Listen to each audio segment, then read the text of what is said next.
बस होता बस वो से हो जाता है দই বেসন হলুদ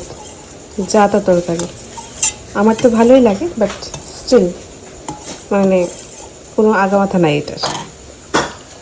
যাতা হইতেছে কিরে कीड़े কিরে कहाँ गए कीड़े কিরে कीड़े কি कहाँ পক- कीड़ा पकोड़ा পকোড়া पकोड़ा আর এটা কি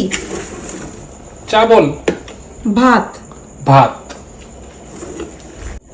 पहले डालेंगे क्या हींग ठीक है प्याज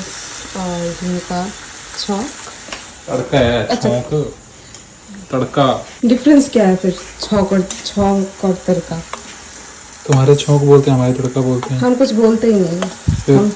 संभाष बोलते हैं क्या बोलते हैं संभाष सुभाष सुभाष चंद्र बोस बोलते हैं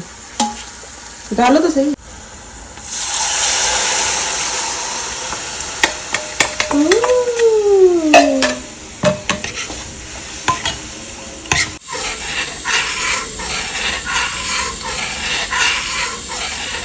कितनी जरूरी है अच्छी तरह से पता है भाई साहब कलकत्ता फोन करो वो सुखांतों से